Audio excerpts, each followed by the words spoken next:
سلامن طعنان نخلهم تخطاتلتي يكون اندابلكو نابناي لمعنت مدبي كاتو عبناي لمعنتي مدبي كم تلمود نعاكم نتخطاتلتي يمهريو إلى زحسبكو مدب حيزالكم متسيلخو ناي لمعنتي مدبي زلعلو عبطرح كبدنا ماي انتستينا نرخبهم طعمتات كنرينا بفلاي حدا مسناي سونتنا طعنا تتحيزو زهبنا طعمي كنرينا عم بلكا لايد نريو دما مس قربت تتحيزو نقربتنا زهبهم طعمتات أسفح بيلنا هنرينا عم بالسالسين نايمو داتا نريو دما مسقطاو ركب تتحيزو ندك تبعتيون كمون ندك انستيو زهبن زقرمو طعمتات أسفح بيلنا هنرينا زتقم انفورميشن كم ترخبلو تسفا يقبر كمون اخول ماي انتزي ستينا انتاي سقمات يقاطمونا زبل نقرون كنرينا معزك ماي كنستي لنا زبلون أسفح بيلنا هنرينا اسكاب نمدبي فتصامة حابيركم نيصنحو نزي channel حدشت زخونكم سبسكرايب بمقبارن نتا نايدول ملكت بمكان استفلاليو نايطعنا نايصوتاو ركب كمون ناي حدارن ناي فقرن هيوت انفورميشن ترخبلو channel سدرا نختكونو بخبرنا حتت مدبنا ناب بزحات بزحو تمهرتي نوصدلو لايك غيركم جمرو سدرا نزخونكم ني ندامسكنكو نا مدبي كملس فلما مسناي صوتاو ركب تتحيزو زهبنا نجار كنري ماي ابطرح كبدنا مستاي نصوتاو ركب كاب زهبنا طقمي اتقدامين اقداسن زخونه مس ጨዋዳታትና استتحازيو كم زفلت بلوس اعقاباي صوتاو ركب نمفصام ጨዋዳታት ልዑል እጃም ኣለዎም ጨዋዳታት ጥዕኖም ብዝሓሎ መንገዲ ክዕጸፉን ክዝርግሑን ኣለዎም ብፍላይ ኣብ ደቂ ተባዕትዮ ጨዋዳታትና ኖርማሊ ክዝርግሑን ክዕጸፉን እንተዘይክኢሎም ቀልጢፍካ ናይ ምውዳእ ጸገም ከጋጥም ይኽእል እዩ ምስ ጨዋዳ ተታሒዙ ጸገም ከጋጥም እንተሎ መስናይ እመትሎ ደው ዘይምባል ጸገም እውን ከጋጥም ይኽእል እዩ ኣብ ደቂ ኣንስትዮ ክንርኢ እንተለና ድማ ጨዋዳታተን ብፍላይ ድማ ኣብ ብልዕተን ከባቢ ጨዋዳታት ኣለወን እዞም ጨዋዳታት ጥዕንኦም ሓልዮም ዘይዕጸፉን ዘይዝርግሑን እንተኾይኖም ምስ እዚ ተታሒዙ ድማ ኣብ ደቂ ኣንስትዮ እውን ቀልጢፈን ናይ ምውዳእ ጸገም ከጋጥመን ይኽእል እዩ ካብዚ ብተወሳኺ ድማ ምስ ጾታዊ ርክብ ዝተተሓዘ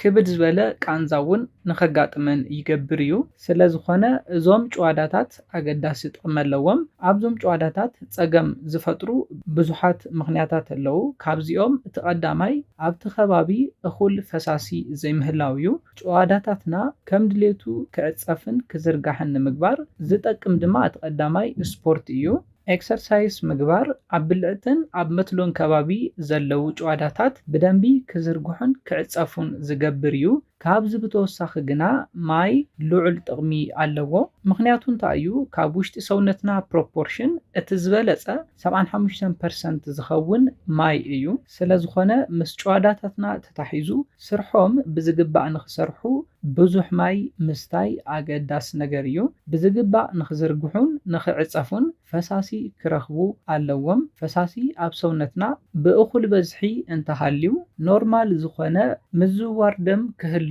ይገብር እዩ ምዝዋር ደምና ኖርማል ኣብ ዝኾነሉ ግዜ ድማ ንሰውነትና ዝጠቕሙ ኒውትረንት ናብ ዝተፈላለዩ ክፋላት ሰውነትና ይባጽሑ እዮም ምስ እዚ ተታሒዙ ድማ ሰውነትና ጥዕንኡ ሓልዩ ስርሑ ንኽሰርሕ ይገብር እዩ ቅድሚ ሕዚ ኣብ ብዙሓት መደባተይ ከም ዝሓበርኩልኩም ናብ መትሎ እኹል ደም ኣብ ዝበጽሐሉ ግዜ መትሎና ደው ንኽብልን ንውሕ ንዝበለ ግዜ ንኽጸንሕን ይገብር እዩ ስለዝኾነ ጨዋዳታትና ኖርማሊ ክዕጸፍን ክዝርጋሕን ካብ ምግባር ብተወሳኺ ኖርማል ዝኾነ ምዝዋር ደም ኣብ ሰውነትና ንኽህልው ይገብር እዩ እዚ ድማ ናብ መትሎና እኹል በዝሒ ደም ንኽበጽሕ ይገብር እዩ እዚ ድማ ቅድም ኢለ ከም ዝሓበርኩልኩም መትሎና ደው ንኽብልን ንውሕ ንዝበለ ግዜ ንኽጸንሕን ይገብር እዩ ስለዝኾነ ማይ ኣብዚሕና ምስታይ እዞም ጥቕምታት ከም ዝህበና ክትፈልጡ ኣለኩም ሕጽረት ማይ እንተሃልዩ ናይ ምድራቕ ጸገም የጋጥመና እዩ ምድራቕ ድማ ኣብ ምዝዋር ደምና ሳዕቤን የምጽእ እዩ ኣብ ቆርበትና እውን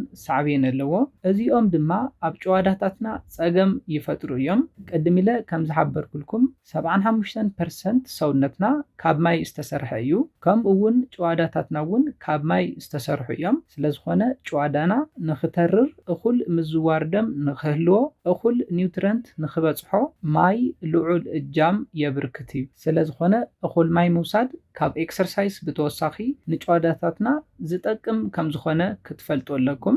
ብፍላይ ድማ ዝበለጸ ጥቕሚ ንምርካብን ኣብ ዝሓፀረ ግዜ ለውጢ ንምርኣይን ንግሆ ካብ ምድቃስኩም ተሲእኹም ማይ ክትሰትዩ ኣለኩም። ቅድሚ ቁርሲ ምስታይ ልዑል ጥቕሚ ዘለዎ እዩ።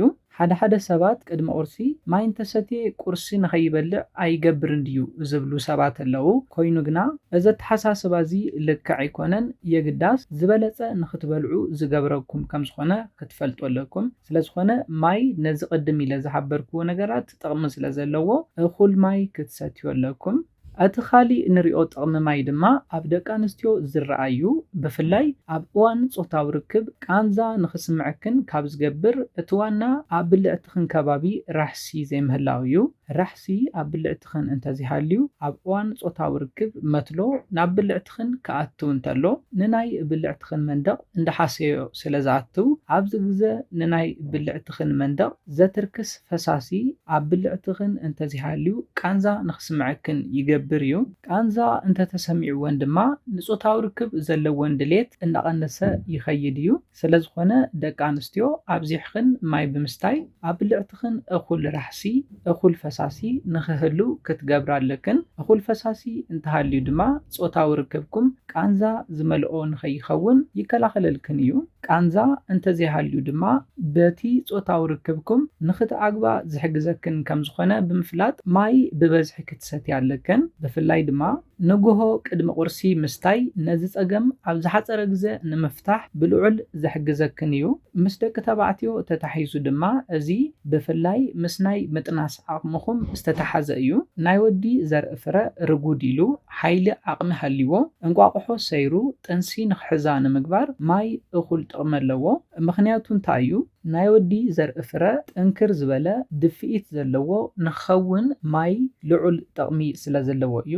ስለዝኾነ ናይ ስፐርምኹም ዓቕሚ ድኽም ዝበለ ደቂ ተባዕትዮ ማይ ኣብዚሕኩም እንተትሰትዩ ይምረፅ። ከምቲ ቅድም ኢለ ዝሓበርክዎ እውን ዝበለፀ ኣብ ዝሓፀረ ግዜ ለውጢ ንምርኣይ ንግሆ ቅድሚ ቁርሲ ማይ ብበዝሒ ክትሰትዩ ኣለኩም። እቲ ካሊእ እንሪኦ ድማ ምስ ናይ ፆታዊ ርክብ ድሌት ዝተተሓዘ እዩ። ምስ ናይ ፆታዊ ርክብ ድሌት ዝተተሓዘ ፀገም ብዙሓት ምክንያታት ኣለዎም። ንኣብነት ቅድሚ ሕዚ ዝበፅሐኩም ምስ ፆታዊ ርክብ ዝተተሓዙ ፀገማት ናይ ባዕሎም ፋክተር ኣለዎም። ካብዚ ብተወሳኺ ግና ፈሳሲ ካሊእ ተወሳኺ ፋክተር እዩ። ንኣብነት ናይ ፆታዊ ርክብ ድሌትኩም ንኽቕንስ ጭንቀት ልዑል እጃም ኣለዎ። ብስራሕ ክኸውን ይኽእል፣ ብናብራ ኮታስ ብዝተፈላለዩ ነገራት ክንጭነቕ እንተለና ናይ ፆታዊ ርክብ ድሌትና ይቕንስ እዩ። ጭንቀት ድማ ዝመፅእ ናይ ጭንቀት ሆርሞናት ክፍልፈሉ ተለዎ እዩ። እዞም ሆርሞናት ዝፍልፈሉ ድማ ኣብ ሰውነትና ምድራቕ ከጋጥም እንተሎ እዩ። እኹል ፈሳሲ ኣብ ሰውነትና እንተዘይሃልዩ ናይ ጭንቀት ሆርሞንና ንኽፍልፈል ይገብር እዩ። ጭንቀት ድማ ናይ ፆታዊ ርክብ ድሌትና ንኽቕንስ ይገብር እዩ። ስለዝኾነ ናይ ፆታዊ ርክብ ድሌትና ንኸይቕንስ እውን ብበዝሒ ማይ ክንሰቲ ኣለና ማለት እዩ። ኣብ መበል ካልኣይ ንሪኦ ድማ ምስ ናይ ቆርበት ተታሒዙ ዘለዎ ጥቕሚ እዩ። ማይ ኣብ ዝደለናዮ ሰዓት ክንሰቲ ንኽእል ኢና። ኮይኑ ግና ምሸት ቅድሚ ምድቃስ ምስታይ ምስ ሽንቲ ተታሒዙ ድቃስ ክኸለና ይኽእል እዩ።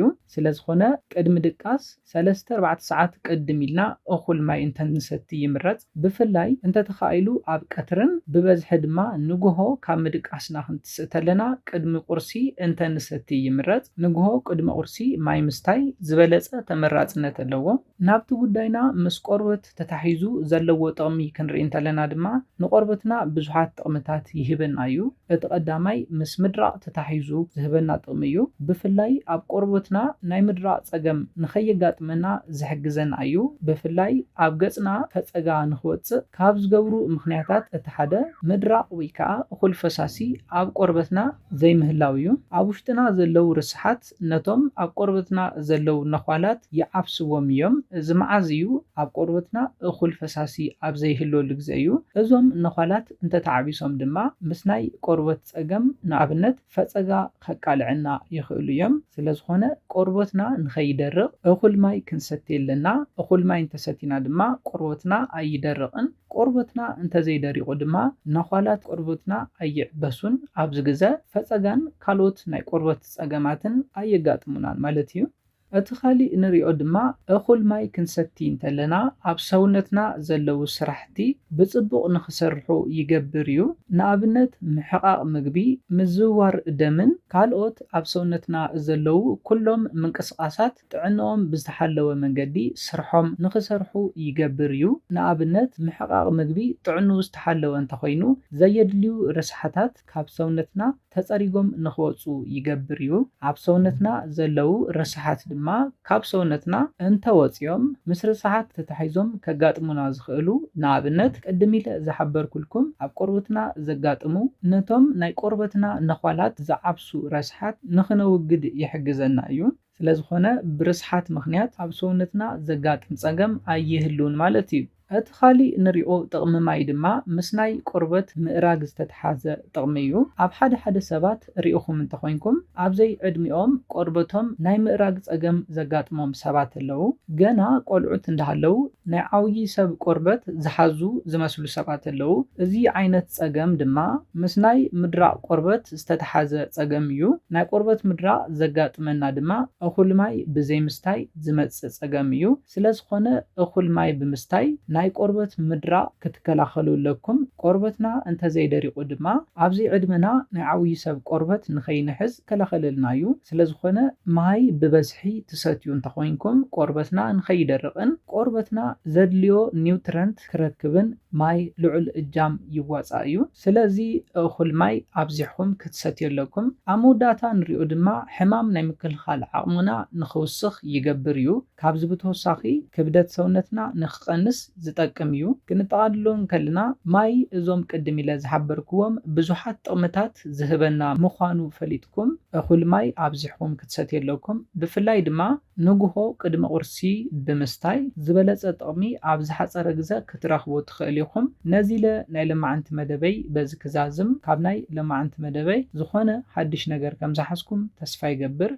نزي channel حدشتي زخونكم سبسكرايب بمغبارن نتا ناي دول ملكت بمنكان كتتبابعنان صدراخ تكونونان بخبرنا حتت مدبنا نابزحات بصحو تمهرتي نخوسدلو لايك شير غبرو حساب ريتوخم بكومنت تبصحنا بخالي مدب بخالي حساب سكام نراخب سلام انتعنا نخلاتنا يعني لي